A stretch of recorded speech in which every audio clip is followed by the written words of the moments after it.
And welcome from both myself, Eve Hill, and Amy Roberts. But Amy, take it away. All right. Well, I am so glad to be able to introduce her because Jane is a rock star of a leader. I've been working with her with SALSA for not even a year yet, but I call her for a reference. She knows it all. But she started out, well, I don't know how she started out, but she's a CEO, president of Rideshare Connect. She's done that. And then she has won this award with the Governor's Entrepreneurship Award. She leads us at the Successfully Aging and Living in San Antonio.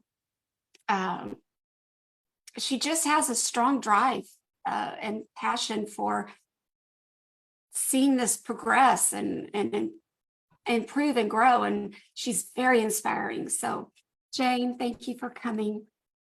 Oh, no, thank you for inviting me. And it's a sheer pleasure to be here in front of many amazing women trying to do trailblazing things for older adults. And I'm going to say, and people with disabilities, and basically everybody, because we know when we look after older adults and people with disabilities, we look after everybody, right?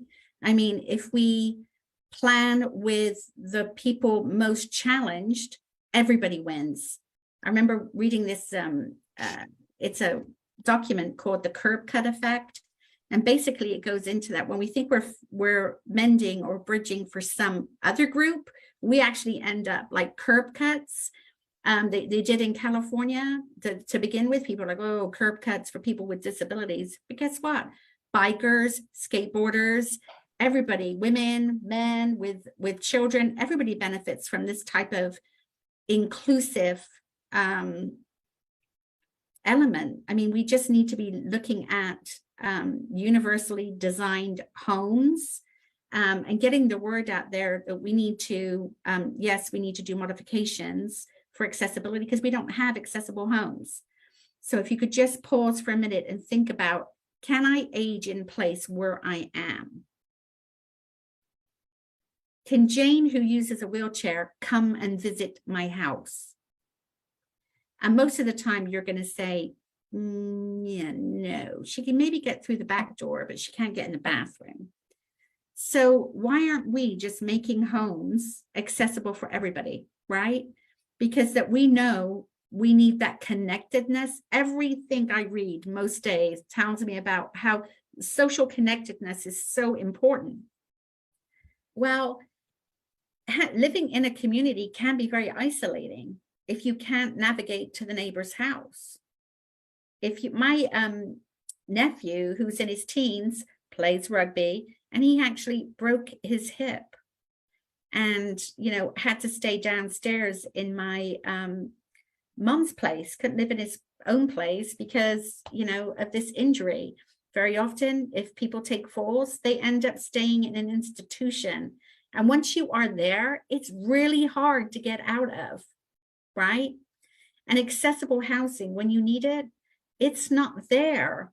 So if you think about, oh, I'm comfortable right now, but if you have an accident or someone in your family has an accident, I heard from Habitat for Humanity the other day, all of their homes are built universal design, right? But they were telling me about a story of a nephew that the homeowner had that never could come to her house because it wasn't accessible. And now this young man can come to his aunt's house. And I'm just thinking how bizarre that is, how we really need to do a better job of thinking more broadly, if not where I am right now, where I could be. Because disability, whether we like it or not, is part of the human experience. It just is for many of us. We go in and out of disability. But Amy, I don't want to go all over the place because I can talk on housing and transportation and, don't build me a palace outside 1604, which is the big ring road here when there's no transportation, right? I'm just going to be isolated over there. So I am happy, Eve, maybe. What? Did you have a question? Oh, I was just, you were saying you didn't want to go off on something, but whatever you go off, I'm sure it's going to be great. But we were thinking about talking about where you start to try to build that network. And if you're sitting by yourself, and what you're doing to help those seniors connect with each other in San Antonio, and how people might replicate that or start, and what they might do to start in their own communities. And talk about what a collective impact is for those that don't know. Ooh, Amy, you just gave me such a great shoe-in, because I heard something the other day that was perfect to describe collective impact, because sometimes it's like, what is that? Is that just a bunch of people getting together? No. Okay, pretend Heather, Amy, and Eve are out for the afternoon in the park. Beautiful day.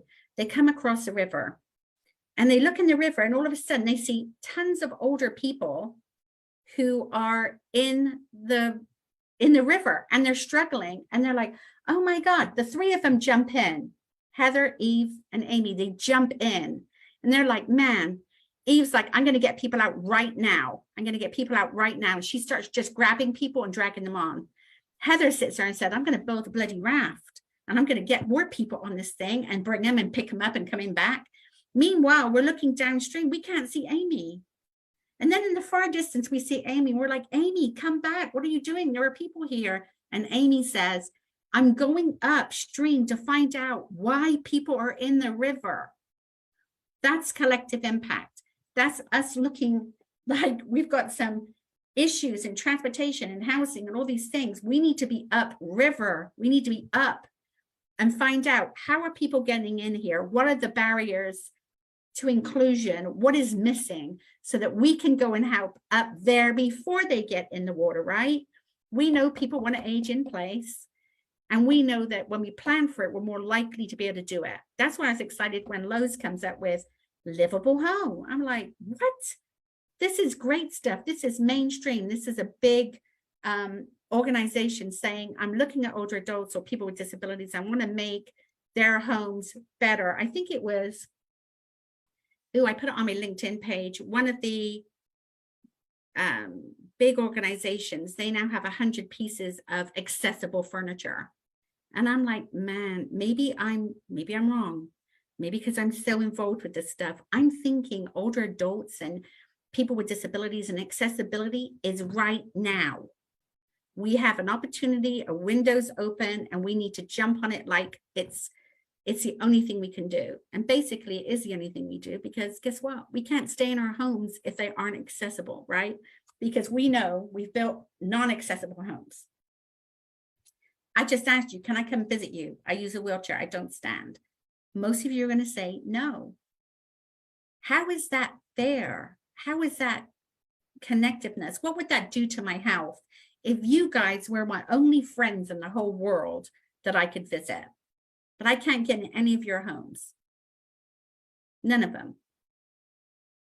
I mean, it's sobering to think, but we've got many older adults and people with disabilities who are living in our communities, and they're not having the same access to the community. They're just not. So that brings me to the alarming statistics, and it's something that on every one of these episodes that we have, I talk about. And coming from the real estate world, most of our homes nationwide, the average age is about 47, 48 years old. That's what we're looking at. We also know that less than 10% of our nation's housing units can actually accommodate somebody with an accessibility issue. And we also know that by 2035, all of those baby boomers will now be 65, and they will outnumber all the kids under the age of 18. Yeah. So when you have that as a firestorm for our future, of course it's great when you see a Lowe's Livable or furniture. How about adaptive clothing? Or how about electronics that older adults can actually understand, that don't have too many gadgets with it? Those are the types of things that we're here to talk about, and we're here to navigate, and we're here to investigate, I guess. You know, there's a lot of people that we follow and that we network with. But when you come in and do that collective impact of upstream, middle of the stream, and in the end, bottom of the stream, it's a community effort. It's a community effort. And Heather, it can be brutal. It's a long-term social change endeavor. It means people having to give up self-interest, right? Because we know in collective impact, we know this for sure. Not one organization, entity, whatever, can solve this. It takes everybody being at the table, looking at a common agenda, saying, you know, that's what I want. So in San Antonio, that's what we did. At the San Antonio Area Foundation, they asked older adults where we center the lived experience. That's not professionals sitting there saying, we need to do this for them. It's people with lived experience tell me what you need. Let's go and get it. Let's kick this and make sure it happens. So that's how it started in San Antonio. We got the lived experience voice, and they came up with the same things that WHO, the World Health Organization, came up with, those 8 domains of livability. And we decided we would concentrate on housing, caregiver support, transportation. And then, of course, we have the Reframing Aging initiative housed at SALSA, but also just the social connectivity. All these things are so important to it. But, you know, this type of thing where you get many people who are writing the same grants and going after the same pot of money, and you have to have them agree on a common agenda. Like in San Antonio at SALSA, we believe that the vision is a community where older adults thrive, are connected. Older adults are respected, thrive, and enjoy connected lives, right? And then the mission is how we're going to do that.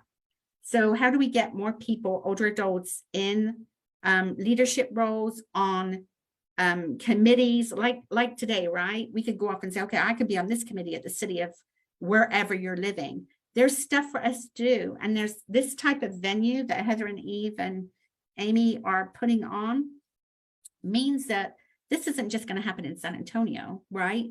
This can happen everywhere.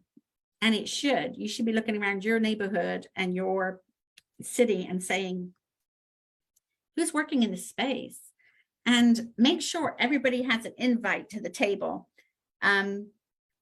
There are challenges out there because, the builders don't want to build accessible homes as much because they're thinking that's going to hit their money, right? That's going to impact their budget.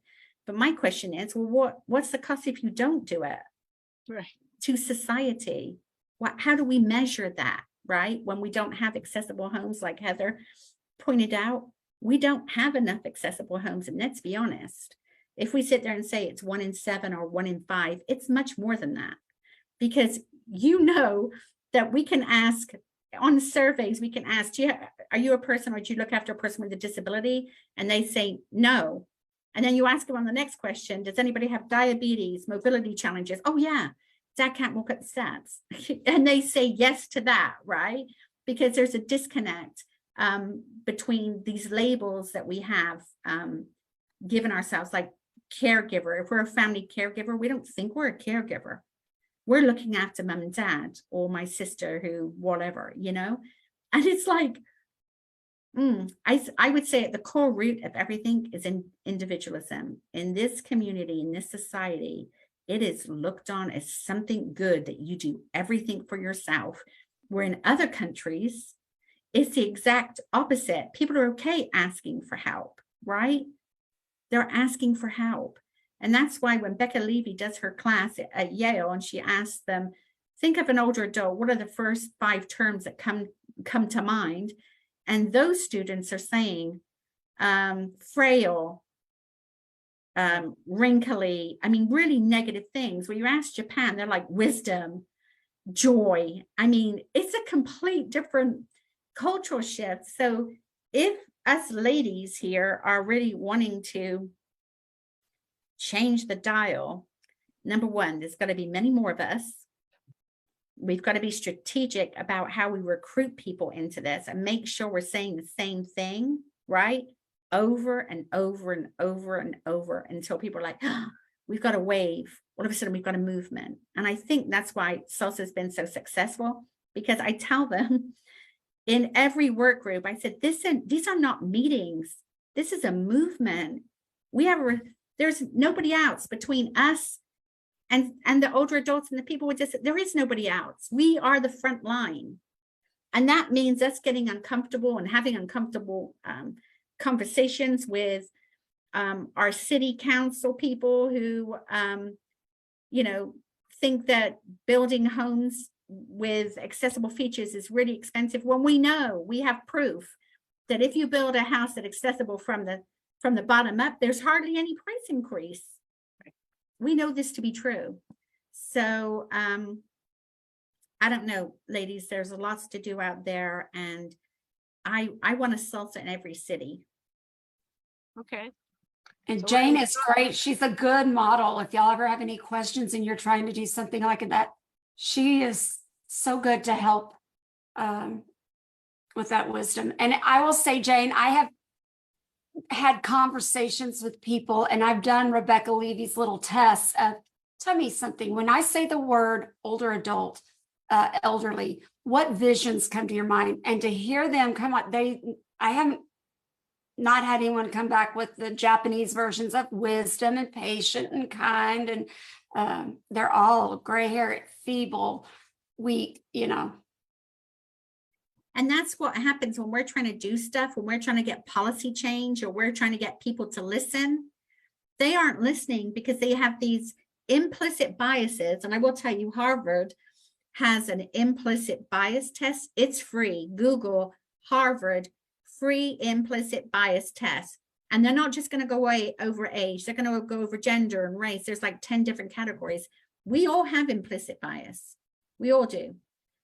But the more we're aware of it, the better we are when we say, okay, hold on a minute, let me pull back. Am I being, because I have to be really careful, because of course I work in aging, and I've got to be really careful. It's not us versus young people, right? That's not, we are all aging. No matter if you're 10, we're all aging. And so it's not an us versus them, it's a we. And thank God there's not a expiration date on a good idea, right? There's no age restriction on that. We can have, Dr. Fauci's like 81 now, man. And we just lost the Queen, 96. Hello, people rocking it, older people, but we need to get this together. I'm going to go into one other statistic. The last 10 years, we've doubled the amount of centenarians. So there goes to show you that amount of people, you know, like, we're living longer. And I can only imagine in another 20 or 30 years when our baby boomers become, you know, 80, 90, how much longer we'll be living then. It's kind of crazy to think that we've doubled it. It is crazy. And it's just people being born now, children being born now have a 50% chance of making it to 100, right? I mean, isn't that give you pause? That don't you think that we're going to need, you know, we are trying to live longer, we are living longer lives, but we're not necessarily living longer, healthier lives. We're close, but we need to make sure those are good years, right? That they are good. And we know social connectedness is very important as we age and we're no longer in the workforce. We need to stay socially connected. How can we do that when our homes are not accessible for people as they age, right? So that's our biggest challenge. But, you know, if we could put someone on the moon, can't we get the builders to start building accessible homes? Can't Lowe's help us make our homes accessible so we can age in place? I mean, isn't that what this is about? I don't know about you, but I'm tired of us retro doing stuff.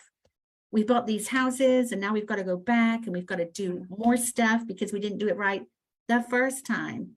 So, but this is where we're at. But these are exciting times because look at us. I don't know where we're all from, but this isn't something that's just San Antonio's looking at. This is something across our nation, but also across the world. We are having such an explosion. We're benefiting from this longevity dividend.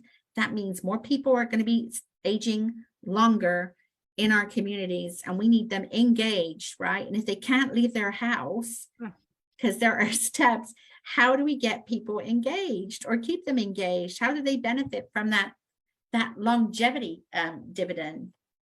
So what have you found any sort of natural groups that merge quickly under this common message? Like, is it that does the city council to certain people in the city council respond, or certain other businesses respond to this and work with each other? Is there an easy match to look for first to build? Are you meaning, are there low-hanging fruit where connections can be made with the resources in the communities that we live in? What I would say, it's all about relationships, right? You've got to find the people who are like thinking in your spot, because then you multiply stuff. I met Amy, 8-9 months ago. I could tell on her face when we first met, she's like, oh my God, this is my tribe. This is what I've been working on. I belong here. And she was just beaming, and I was beaming, because, you know, when you've been in the biz for a while, you're like exhausted, and you're like, please, someone else come in here and see this. And they bring energy and new ideas. And that's exactly what Amy's done. We've gone out to different places like the Home Builders Association meetings. We've been out there to the UTSA School of Architecture, so the University of San Antonio, the University of Texas at San Antonio, looking at their groups there. And guess what? One of the professors joined SALSA, and she gave her adult students, a plan to build accessible housing, which they presented to the community, right, in a presentation. And we walked around and we were oohing and ahhing about all these wonderful things. So I would say, start off, look around, and find out if your tribe is already there in a small piece. If your tribe is not around, this is your tribe, right? You come here and you start talking. Right. So, by the way, it brings me to what you were saying, is that you're working closely with your university there. And that's, again, bringing in the entire community. And I was just reading about University of Pittsburgh has Home Lab, and they took an entire apartment building to have students work on making the entire thing accessible. So they've got to come up with things, they've got to design it, they've got to implement it. So that's going to be really interesting to see the way colleges, I mean, we all know about MIT Age Labs. We follow, Coughlin. I love, what he has done for the longevity revolution and the economy, and his insight. However, these types of things that schools are implementing or universities are implementing are a great way to get involved in your community and to be a part of, because this is the change, and these younger kids are part of that change, and we got to encompass everybody as part of that change. Totally. The collective impact. Right. I definitely agree, Heather. And I think that we've just got to be really intentional about our relationships with people. There's another thing I want you guys to check out. It's called the Kelsey. It's out of California. They are design standards. So when we look at Kelsey, K-E-L-S-E-Y, the Kelsey, out of it's in California. If you do that, the Kelsey design standards, you will see a place that's really, top notch when they're looking at these design standards, right? And so now here, the San Antonio Housing Trust, which is I'm on the board of, we're looking at the Kelsey standards to have those standards here. So when we look at multifamily housing, right, we're not just having, a few accessible places, that all of them are accessible, all of the units, right? And not just for mobility, because I want you guys to think more broader, right? I want you to think about hearing and sight and mobility and cognitive, right? All those different things that we can do, that most of them, they have 300 design standards. And most of those are zero, and most of them have no impact, right? None at all. So I definitely think there are, I don't know, maybe I'm a Pollyanna. I think our time is now. I think these conversations that Eve and Heather and Amy are putting on, these conversations here, this could be the start of a national collective impact as we bring people like Angie in here to say, Angie, I know this is like out of the span of what you normally do, but let's use what you have and the leverage of what you're doing and put it into the cities across the nation to make sure that we are, let's do some pilots. My goodness, let's do some pilots. Let's bring people in here and the lived experience. What is it you need to age in the community? What does that look like? But remember this, when we solve for the most challenge, we solve for everybody. Everybody. So the low-hanging fruit is this. I found Amy found Heather and Eve, and now we're connected, right? So we were single, now we're, a quad. And then I'm looking at your guys' faces going, what is it that you can do, that we can help you do?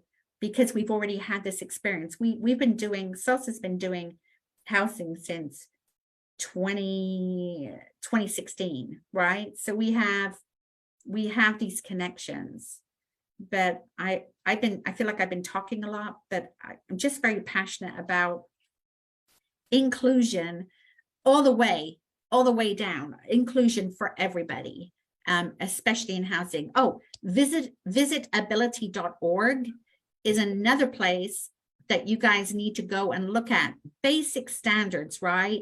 Could a person who has a mobility challenge get in the house, not necessarily through the front door? Is there a zero entry, right? Zero entry in there. Is it in the garage? Is it in the back door? Is it in the front door? It doesn't matter. Visitability means someone can go right in there without any steps. When they're in there, you have to do what I normally have to do. Use the bathroom. Is the door wide enough for them to use the bathroom, right? What does that look like? So we just need to, this is just a few standards to make these homes truly accessible. And then when something happens, or you get a friend like me, and you're like, oh, I want Jane over, we're going to play cards and drink beer, that I can come over and have a good time, and I'm not going to have to leave early because I need to use the bathroom because I can't fit in your bathroom, right? So is there one of the, I'm sorry, go on, Ellen. My question that I have is, if I were to go to, let's say, my planning board or go to the city building department, what could I present or explain that would have an initial impact for a conversation?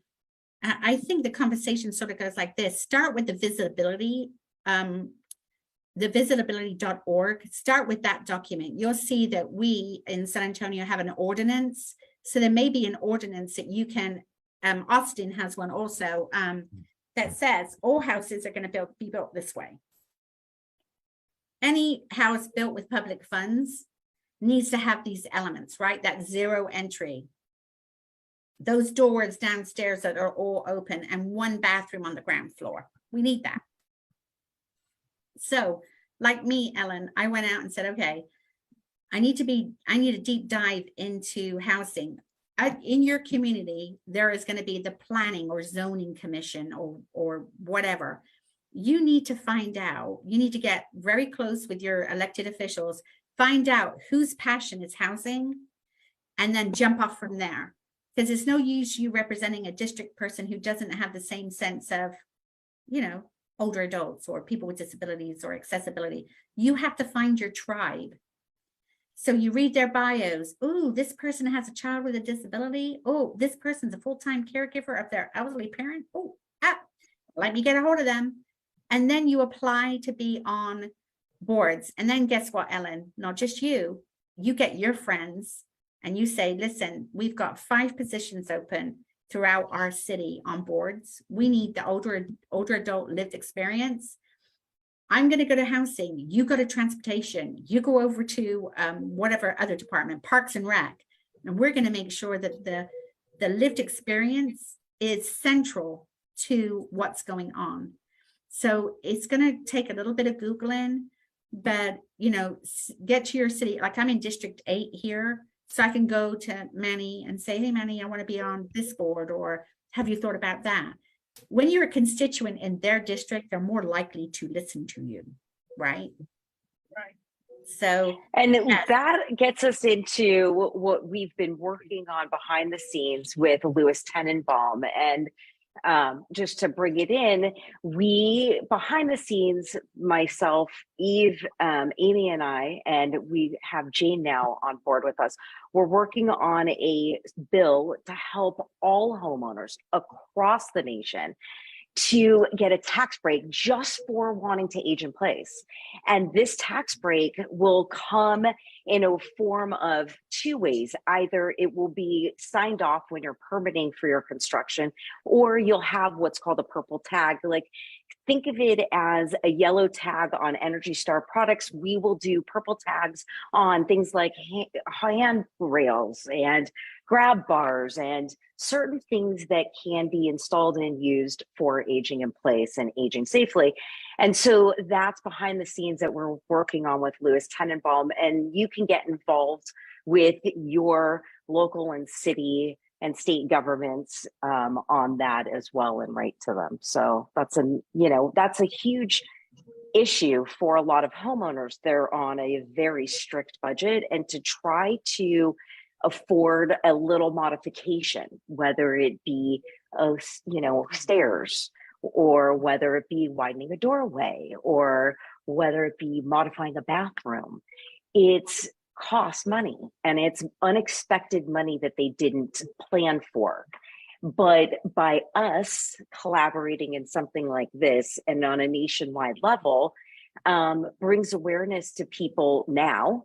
And the urgency I get is now, because if you do it now and you plan for it now, it's less expensive than when you all of a sudden it comes an emergency and you can't go back to your home.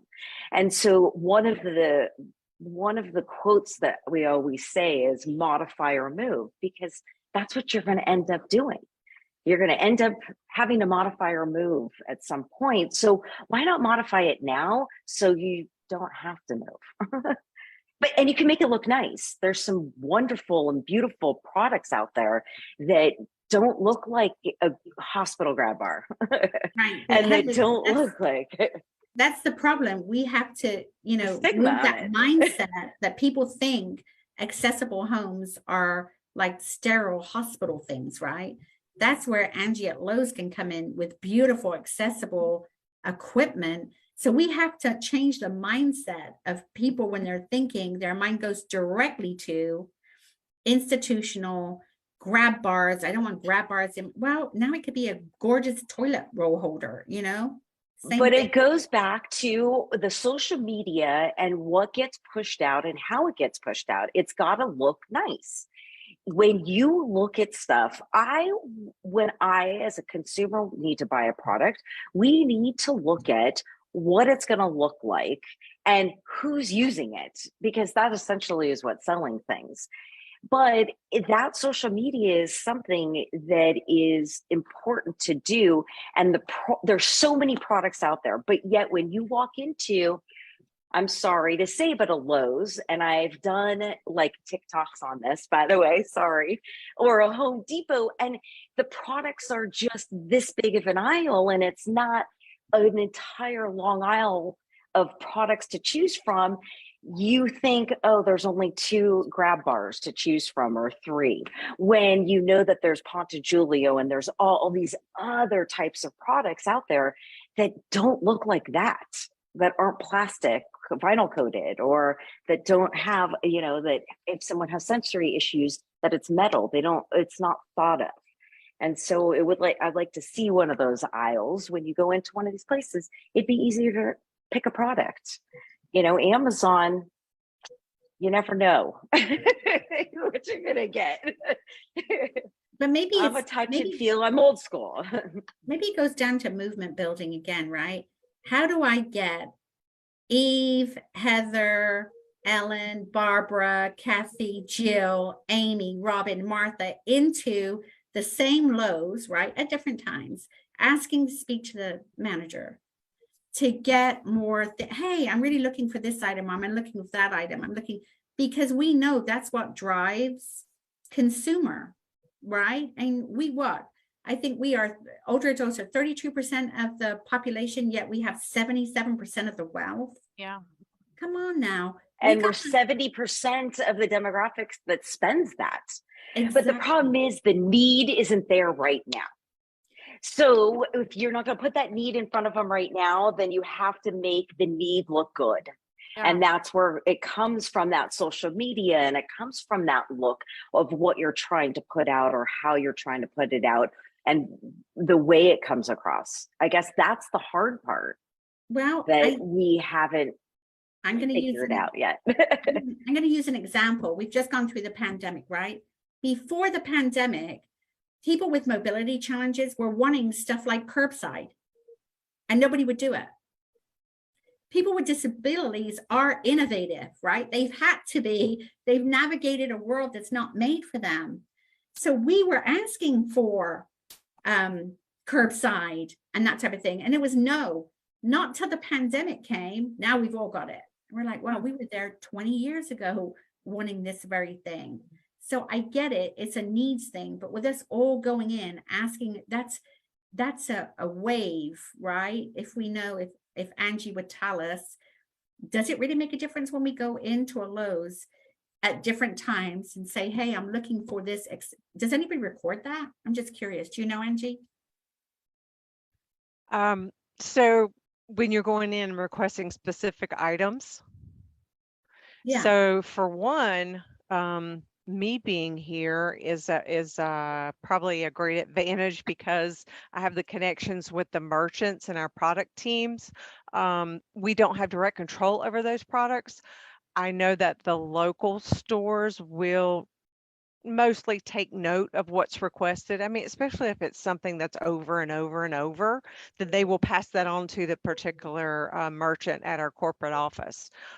So for me, I'm happy to take any request back that you think is definitely a need. You know, our bath safety aisle, we do have a great display of all our grab bars, all the different types of the materials on it. I don't know if you guys have been there lately, but it is a good set. It is not all encompassing livable home, but it's a great set for grab bar selection. So I have another question, Angie. What about, you know, sometimes I go into Lowe's and they have classes for the kids to build something, or they have classes for women to mend something. Would it be possible to have classes that you would promote for accessible homes, right? Where you would get a content expert from the community to come in and talk about the features and what to look for as you're aging in place. Some of the low cost, high cost, medium cost, I think that would be sort of handy. Amy, what do you think? Yeah, I think that sounds like a great idea. I hadn't thought about it. I mean, it's going to take a while to get revved up, but I don't know. Right. You know, and when we've started this program, that was on our list too, of how can we incorporate and help the communities across the US that we're in for these types of classes or courses or those type things. That's on our radar. It just would have to depend on what exactly, you know, the right content and would be for that environment. But I totally agree. The community piece is a big deal.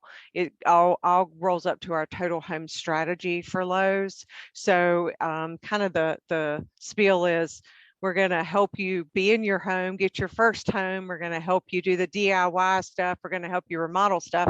And now we're going to help you stay in your home with aging in place. So where our team is all very passionate about it. And also additionally, when you were talking about the product pieces, we also have a huge, remiss that I didn't say this, huge consumer insights department and team that are on top of it. They do tremendous amount of research, and they have helped us to provide the data and metrics for getting this program started. So, but it never hurts to relay something specific to me.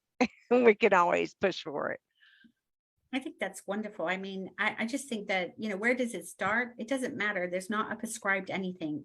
It starts where you want it to start. And it may start, you know, write down on there having a cup of coffee with someone that lives in your neighborhood, right? And you've just seen, Mrs. Brooks down the street not live there anymore because she couldn't stay in her house, and how, upset you are about it. Well, don't get the upset stuff and let's do something about it, so that there are no Mrs. Brookses in the rest of our community. She gets to stay in her home as long as she wants to be in her home.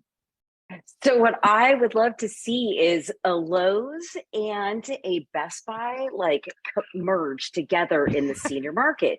Because if you guys don't know on this thing, I'm really big about statistics and I love reading about stuff, but Best Buy is one of the largest owners of senior tech, and they've been buying it up for many years.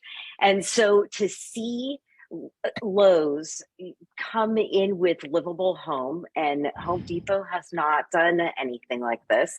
Lowe's has been at the forefront of it. They are at aging in place, events. They're backing everything that we do educationally. So I give credit to being at the forefront and seeing those statistics coming up, because you're forecasting for a future where a lot of businesses don't think that way. And so being able to see that is going to put at the end of the decade, if that's the way you want to say it, is going to put you at the forefront and the leader of the pack, because this is where we're headed. Like I said when I started, it is the most misunderstood market, and that is the problem. That's where I was frustrated, and Eve and Amy came together and started this group, because the frustration of seeing what our parents are going through and what others are going through, people that we're helping and clients, we wanted more people like us that had the passion to do it. Am I right, Eve and Amy? Yeah. Jane, you got me started thinking about the classes and such, and when you were talking earlier about reframing the thinking of everyone, it's unschooling them from what we've always known and learned. And I loved when we went to lunch that day, you were telling me that you had a new term for a wheelchair, and you call it a wheelchair rider. And I'm like, that's, those are the little things. So during your Lowe's classes, when you're speaking, you're reframing, you're unschooling them, and you're giving them new terms to use. And Right. it's just those little baby steps that add up. We're right at the beginning. And what's really funny? Yeah. I found out about the word accessibility from a young woman at a parking lot downtown for the library. So I asked for disabled parking, and she said, "Ma'am, that's accessible parking now." And I said, "Wow, I had not got that memo, but I love it." And so I call it accessible parking now. And guess what? Every time I'm, you say accessible parking, people go, "Huh?" I'm like, the old blue universal sign. Oh, disabled parking. It's accessible parking. And so it's a change. I'm working on the weather. The traffic person in the morning on the TV keeps saying a disabled vehicle. I'm like, seriously? That's where we're at? We're at a disabled vehicle? Can't we just say a non-working vehicle is stuck right there, not a disabled vehicle? Because think about the implicit stuff that's going on in someone's mind. It looks like disabled is not doing anything. Whereas you will ask anybody that knows me, I'm one of the most hardworking people out there. Right. So we've just got to make sure. Going back to the reframing, the beaches in Florida, or where I am in Broward County, our beaches are we have access mats on our beaches, and it's totally reframing our beaches. It's amazing to see people be able to go out and enjoy the beach and be able to get onto the beach with a wheelchair on these mats. So it's really fun to see cities being able to implement it. I see more going on when I'm in Florida with the access to things versus like when I'm back in Los Angeles. However, I love seeing the change, and I love seeing the city noticing that it needs to get done. And reframing is a great way of putting it. It's about us all being on the same page, using the same terminology, right? So you're not going to hear me say too much about senior or elderly, right? Because we know that there's been research done that says the Joe public, not us, them people out there see that as not as nifty as an older adult, right? So let's just switch it. Let's just go older adult. And these are small tweaks, but man, I got to tell you, they make a huge difference in all the reframing aging classes we've been doing. The older adults are just loving it and saying, how do I address ageism, right? So we know that talking about this huge demographic shift, like the US Census Bureau said, by 2034, we will have more Americans at 65 and older than people under 18. For the first time in US history, that's a huge demographic shift. Go back maybe 7 or 8 years ago, and I was doing this too. I was writing grants for my nonprofit saying the silver tsunami. But we know this silver tsunami it's alarmist, and people go like this, huh? There's a tsunami coming, there's nothing I can do. And they go and do other things, which is not to do But with it's called the longevity revolution now, and that name is much better than much better. anything else. But also, I mean, it is a revolution, that's for sure. It's definitely a revolution, or a movement, or something that's palatable to people who go, yeah, you know, we are not aging like our grandparents. We're just not. We're taking what, 3 months? I think I read somewhere it's like 3 months every so many years we're getting in lifespan. We're not. We're going to be aging longer, hopefully healthier lives in our homes. And if we can bring people like Lowe's and the Crate and Barrel, I think it was a company that Pottery did that. Barn. Who won? Which one? Pottery Barn. Pottery Barn. That's it. Pottery Barn doing, and we have accessible clothing from, I put something on my LinkedIn. If anyone wants to get to me and be friends on LinkedIn, there's a whole host of aging and disability things that I find. And as I said earlier, when we weren't, when some of you weren't on here, but Mattel just came out with, of course I'm English, so I like Thomas the Tank Engine. My son grew up with Thomas the Tank, but now they have a little tank called Bruno who has autism, right? And I'm like, this is great news. This is wonderful news. Shout out to Mattel, right? Because we are making this world more inclusive. But at the front of this, I think mainly it's women. It's us. We're doing it. We're saying we need something different here. And it's interesting that we just have women here right now on our call. Yeah. We do. You know, we have if Fern. we could Fern is here. Fern, yeah, Fern is here. If we could make a list, we need to get together and make a list so we can start changing the way we speak now, and you know, like wheelchair rider and accessible versus, you know, all of those things, and put it on our social media and just start educating them out there with these newer way of Amy, things. that goes back. I couldn't agree more, because that goes back to what the three of us, Eve, you, and myself, continuously do on a weekly basis with, you know, LinkedIn and social media and the awareness in fun and interesting and, you know, nice ways, but getting the word out there and educating. I think that's the biggest thing. We are all here because we all want to be educated in something, and that education comes with whoever the speaker is and what piques your interest. And typically, you know, on our calls, we've got about 15 to 20 people here, and live we always have about 5 or 8, and it means people are interested and they want to learn. If you keep coming back, it means what we're doing is working, and you want to be a part of that movement with us. And that's all we've wanted. Am I right? Mm-hmm. You know, like with all of us of that movement. So Jane, thank you, because it's people like you that are at the forefront and that we're learning from. And I love bringing your wisdom into our group and for you to share with everybody else, so everybody else can then take it and share it in their community and move on and share it somewhere else.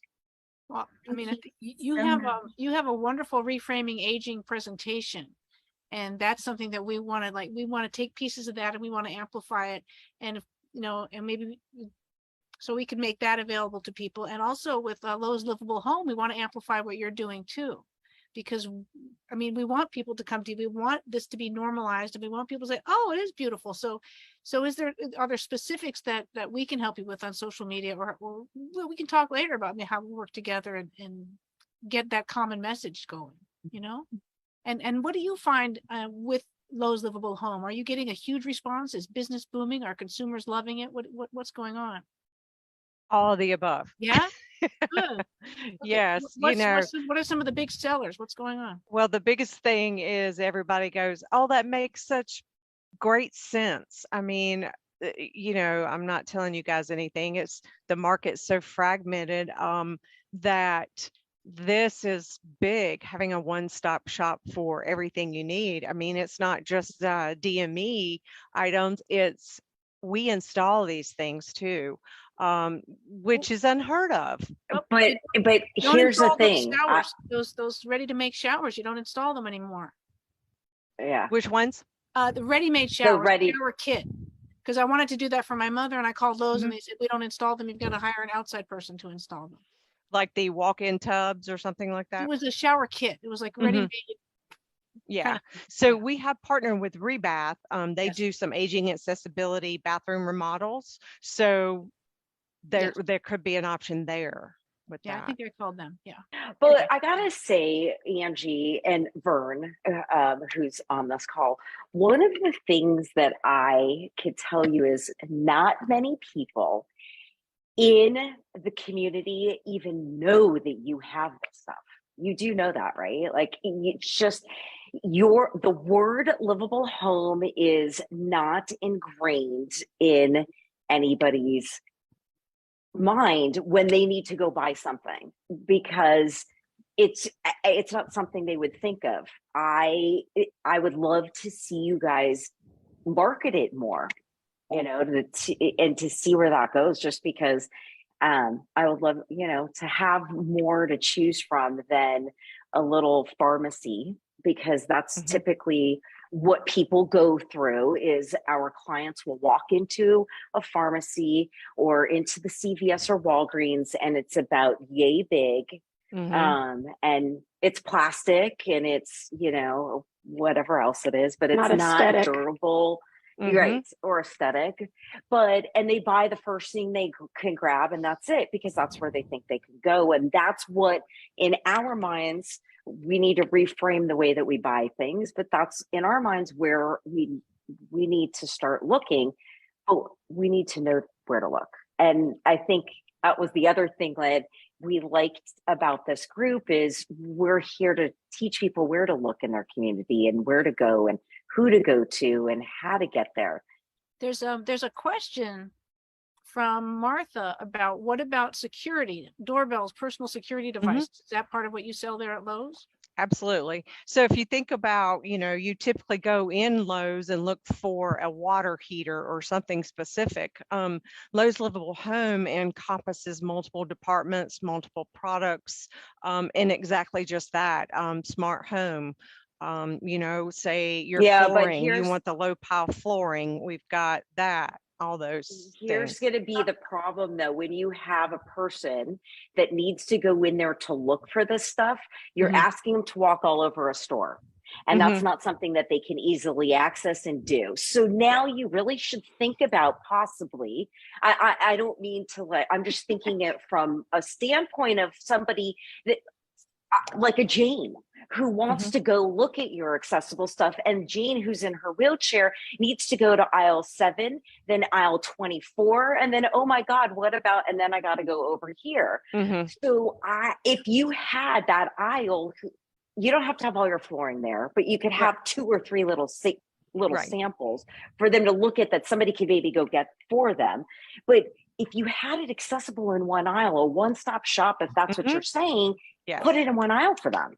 Because Yes, and that is, you know, where shuffle through, it's the kind of hard. ideal, that is the ideal thing, you know, because when folks come in the store, where do we go? That's what they want to know. So we're definitely working on a solution to have a centralized meeting place or in the store. It's going to take a little bit of time, but also we're working incredibly hard to do that. But to your point a while ago about not a lot of folks know about it, I 100% with you. We are definitely out there trying to get the awareness out and change that mindset. What came to mind in the beginning of rolling this program out, which you guys said in the very beginning, is disrupt. We want to disrupt. I mean, you know, Depot's not in this space any longer, and what we have is something unique that we can offer. And our team is so passionate about it. And I'm glad Vern was able to attend. I don't think he's in a position where he can actually chat, but he was able to attend. I think at first he thought, am I supposed to be here? Is this all female? He's actually been chatting in the box. Yes, believe it or not. yes. And Good. he just said you are working on a display for your Lowe's Livable home, which actually would be really great, because when you walk into a store, you can actually see something that says it. And then possibly in big letters, the aisle that you need to go to, because that I don't want to have to look around. I want to know what aisle I need to go. If you ever do create, can I just make a statement? If you ever do create that environment, make sure that the writing and the handouts are larger type, and make sure that you have buttons that somebody could press so they could hear it, because it's a larger speaker, so they could understand what you're saying. Absolutely. That's excellent. Excellent. I do think there's an educational piece to this too, because what the disability community struggles with is, if you have an acute something, right? Something happens, you've been in a car accident or whatever, you don't know what you need. You don't even know what's available. Let it go walking around Lowe's. You have no idea. I did not know Lowe's has ADA height toilets, right? So when we did our toilets, I was Googling, and I came across Lowe's ADA height toilet. I'm like, what is this? And then I'm like, really? I could have had an ADA height toilet, which would have made a cleaner, easier transfer onto a toilet, and I did not know. So of course, then I'm like telling everybody, hey, did you know this? There's this available. So there has to be an educational piece to it. And that's why I was saying maybe put on a class that sort of goes around and says, hey, these products are good for, like, a lever, right? Instead of having a round doorknob, I have a lever, because we know that sometimes when you don't have that mechanism to grab, we know that's better. If you're going to get a fire alert, make it flashing as well, just in case you don't have hearing, but you'll see a flashing light. These are small things that could save a life, but people don't know it's there. So yes, you can have it, but number two, there's got to be an educational component that sort of goes along with this, because otherwise the message isn't going to get there unless someone's saying, hey, have you ever heard about this?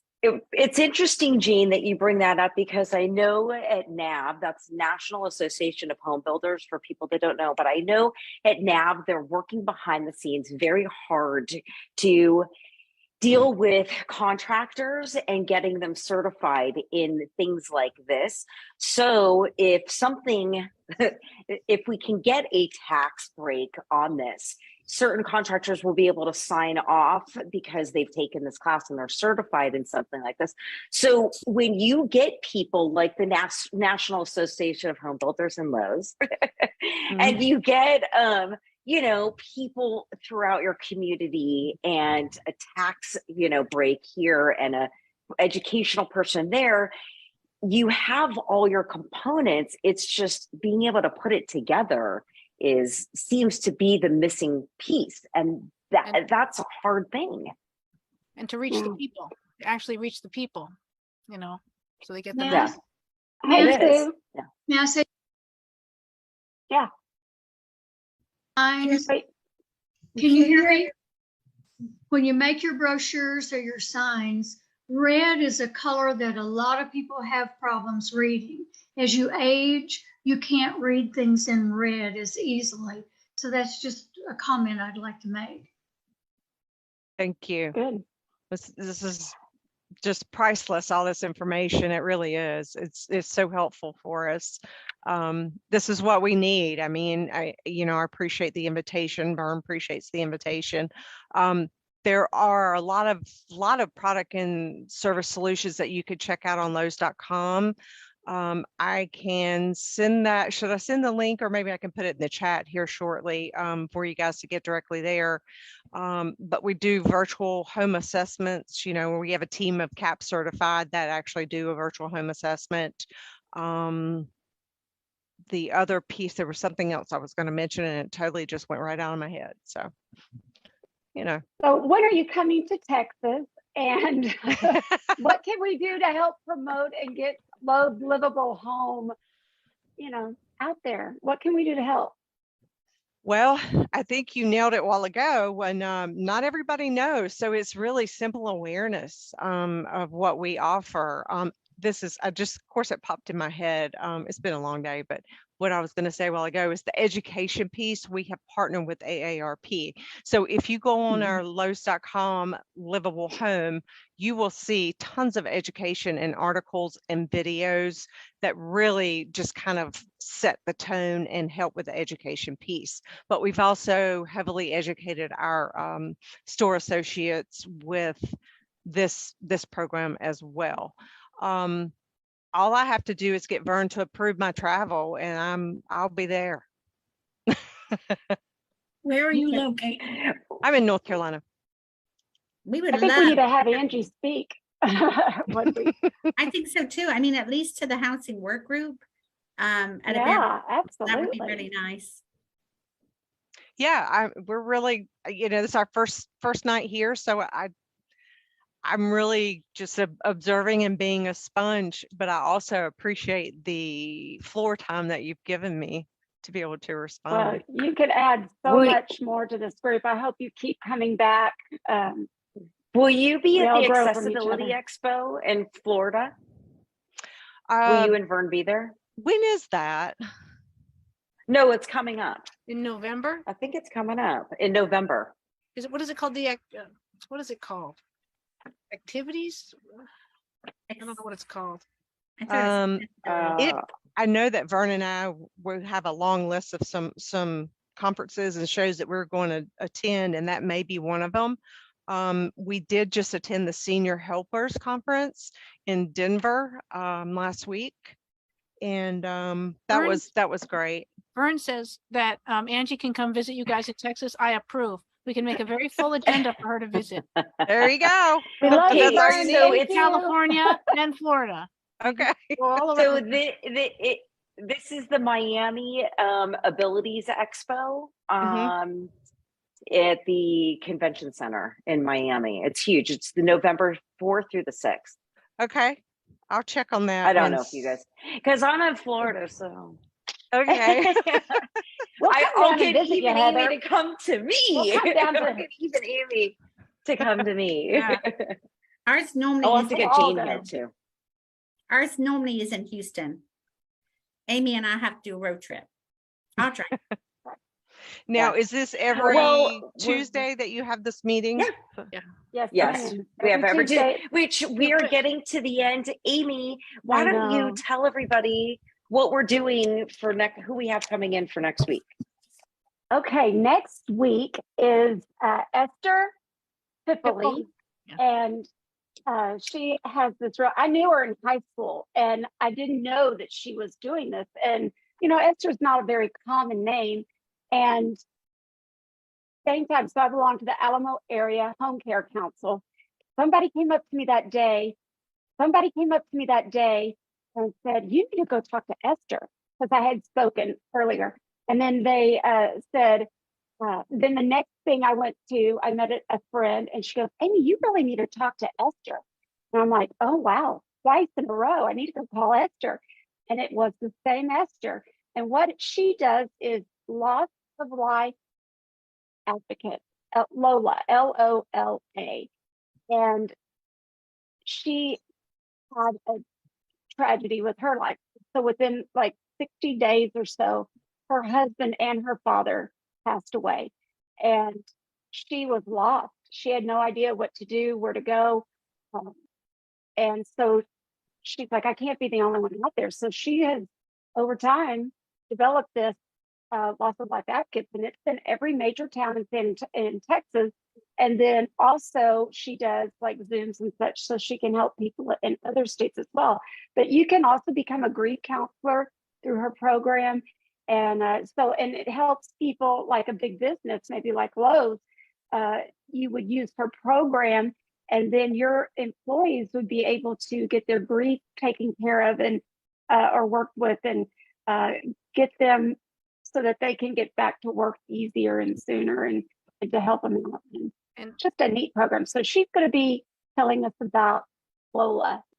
And she also, you said she helps people that just might have gotten a diagnosis. So a family who has That's a right. family member who's going to go through something. So she will help them through that process, dealing with all the Yes. medical stuff and the emotional stuff. So that's very useful.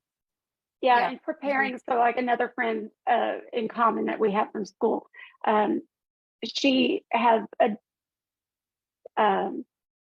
health problem, and so she's working with her to just prepare family, get things you don't even think about. That's what she's walked through. She needs somebody like that.